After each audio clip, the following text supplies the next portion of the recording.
মদিনার মধ্যে পানি নাই, অনাবৃষ্টি, দুর্ভিক্ষ। আপনি একটু দোয়া করেন যাতে বৃষ্টি হয়। কিসের দোয়া? বিশ্বনবী জুমার খুতবা থামিয়ে দিলেন, খুতবা দিচ্ছিলেন, খুতবা থামিয়ে দোয়া করলেন, আল্লাহুম্মা আসকিনা, আল্লাহুম্মা আসকিনা ইয়া গাউস আগিসনা, আল্লাহুম্মা আসকিনা গাইসান মুগীসান মারিআন মুরিআন নাফিআন গায়রা দার আজিলান গায়রা আজিল। আল্লাহ আপনি আমাদের সাহায্য করেন, আপনি রহমত করেন, বরকত দেন, আপনি মদিনার বুকে বৃষ্টি দেন, তাড়াতাড়ি দেন, দেরি করেন না। সুবহানাল্লাহ। বিশ্বনবী দোয়া করতে দেরি, মুহূর্তের মধ্যে ঝুমঝুম করে বৃষ্টি নাজিল হয়ে মদিনাটা প্লাবিত হয়ে গেল। আকাশে মেঘ দেয় কে? বৃষ্টি দেয় কে? আল্লাহ মেঘ দে, পানি দে, ছায়া দে রে তুই, আল্লাহ মেঘ দে। পড়েন পড়েন, আল্লাহ মেঘ দে, পানি দে, ছায়া দে রে তুই, আল্লাহ মেঘ দে। সবকিছু দেয়ার মালিক কে? বৃষ্টি দেয় কে? মেঘ দেয় কে?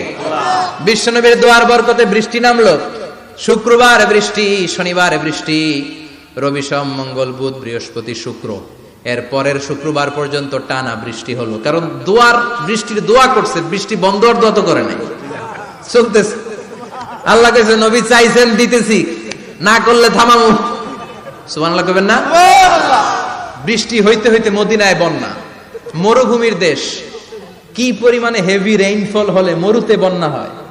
সুবহানাল্লাহ পড়বেন না? আবার বিশ্বনবী পরের জুমাবারে খুতবা দিচ্ছেন, ওই সাহাবী এসে হাজির, এসে বলে, ও নবী আর বৃষ্টির দরকার নাই। যে বৃষ্টির দোয়া করতে বলেছিল সে এসে বলি আর কিসের দরকার নাই? চিল্লায় বলেন কিসের দরকার নাই? ও নবী আর বৃষ্টির দরকার নাই, এবার বৃষ্টি বন্ধের দোয়া করেন। বিশ্বনবী আবার হাত তুলে বললেন, আল্লাহুম্মা হাওয়ালাইনা ওয়ালা আলাইনা, মানে আল্লাহ আপনি বৃষ্টি দেন, তবে এই এলাকায় না, ডানে বায়ে সামনে পেছনে চারদিকে দেন। সাহাবীরা মসজিদ থেকে বের হয়ে দেখে মদিনার চারদিকে এরকম গোল একটা চাকতি, এই চাকতি দিয়ে নীল আকাশ দেখা যায়, আর ডানে বায়ে সামনে পেছনে প্রচন্ড ঝড় ঝন্ডার বৃষ্টি। মদিনার আকাশে এক ফোঁটাও বৃষ্টি নেই। চিল্লায় এখন সুবহানাল্লাহ। এগুলো হচ্ছে বিশ্বনবীর খুতবার বরকত। 500টা খুতবা দিয়েছেন, এজন্য খতিব সাহেবরা ভালো করে খুতবা দেওয়ার দরকার আছে না নাই? আল্লাহ বললেন, ইযা নুদিয়া লিস-সালাতি মিন ইয়াউমিল জুমআতি ফাসআউ ইলা যিকিরিল্লাহি ওয়া যারুল বাই। জুমার আযান যখন হয়ে যায়, জুমার নামাজ পড়তে যাও, বেচা কেনা বন্ধ করে দাও। কার কথা? আল্লাহ। Close the shop, shut down the shop, close the market. Market বন্ধ, দোকানের শাটার নামাও, ক্যাশ বক্সে তালা ঝুলাও, ব্যবসা প্রতিষ্ঠান, মার্কেট সবগুলো বন্ধ করে একজনের জিকিরের দিকে ছুটবা। তিনি কে? আল্লাহ। অল্প 1-1.5 ঘন্টার জন্য যদি ব্যবসা বন্ধ রাখেন, পরে যখন আবার দোকান খুলবেন, জুমার বরকতে ব্যবসা বাড়িয়ে দিতে পারে কে?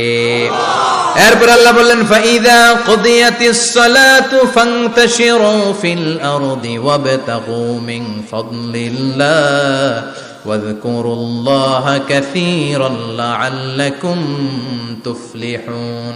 যখন নামাজ শেষ হয়ে যায়, ফাইযা কুদিয়াতিস সালাতু ফান্তাশিরু ফিল আরদ, জুমার নামাজ যখন শেষ হয়ে যায়, জামাতের নামাজগুলো যখন শেষ হয়ে যায়, ফান্তাশিরু ফিল আরদ, জমিনে ছড়িয়ে যাও, ওয়াবতাগু মিন ফাদলিল্লাহ, আল্লাহর কাছ থেকে ফজল তালাশ করো, মানে রিজিক তালাশ করো। কার কথা? আল্লাহ।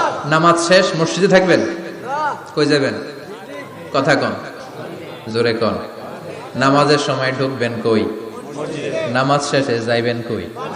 আবার বলেন, আজান হলে ঢুকবেন কই? আজান শেষ, নামাজ শেষ, যাবেন কই? কুদিয়াতিস সালাহ ফান্তাশিরু ফিল আরদ। এটা হচ্ছে ইসলামের বিধান। মসজিদে গোল হয়ে বসে থাকার কোনো বিধান নাই। শুধু মুরব্বী যারা, কাজ নাই, ফ্যামিলিরে দেওয়ার কিছু নাই, অবসর সময়, অঢেল সময় মসজিদে বসে তেলাওয়াত করেন, জিকির করেন, সমস্যা নাই। কিন্তু যুবক যারা, নামাজের পরে সমাজকে উপহার দিবা, রাষ্ট্রকে অনেক কিছু উপহার দেওয়ার আছে, তোমার ফ্যামিলির প্রতি অনেক দায়িত্ব আছে, কর্মক্ষম কেউ নামাজের পরে মসজিদে অলস সময় কাটানো যাবে না। বিধানটা কার? ওমর ফারুক মসজিদে নববীর ইমাম, জোহরের নামাজের ইমামতি করলেন, বের হয়ে আসলেন, দেখেন মসজিদের বারান্দায় ইয়ামান থেকে আসা কিছু লোক গোল হয়ে বসে বসে জিকির করে। কি করে? মনোযোগ নাই। কি করে? জিকির করে। উনি চলে গেলেন, আসরের সময় আবার ইমামতিতে আসলেন, আসরের সালাত পড়িয়ে চলে যাচ্ছেন, আবার দেখে গোল হয়ে জিকির করে ওই দল। মাগরিবের নামাজে ইমামতি করলেন, চলে যাওয়ার সময় দেখে সবাই যায়, এরা যায় না। গোল হয়ে বসে বসে জিকির করে আর তাসবিহ পড়ে। এবার ওমরে ফারুক বললেন, আসসালামু আলাইকুম। সবাই বলে ওয়ালাইকুম আসসালাম। মান আনতুম, তোমরা কারা? কয় নাহনু আল মুতাওয়াক্কিলুনা আলাল্লাহ, আমরা আল্লাহর উপর তাওয়াক্কুল করছি।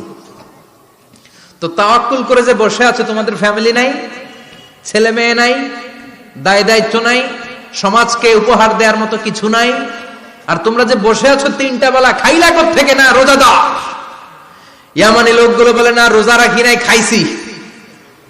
ওমর বলল বড় আল্লাহর ওলি খানা করতে আইছে। আমাদের জিকির আর বুজুর্গি দেখে আশেপাশের লোকজন খানা দিয়া গেছে।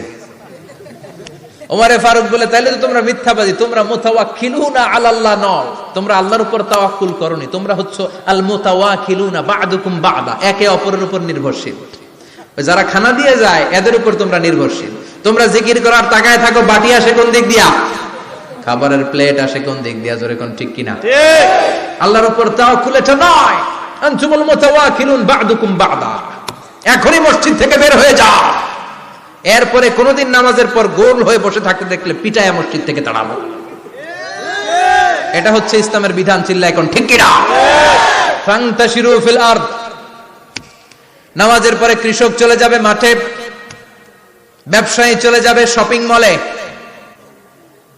মেম্বার অব দ্য পার্লামেন্ট চলে যাবে সংসদে, সেনা সদস্যরা ঢুকে যাবে ক্যান্টনমেন্টে। চিল্লা এখন ঠিক কিনা? যার যেখানে দায়িত্ব পালন করার জন্য ছুটো। মসজিদে বসে থাকা যাবে? কোন যুবক মানুষ, কর্মক্ষম মানুষ নামাজের পরে মসজিদে বসে বসে জিকির করা যাবে?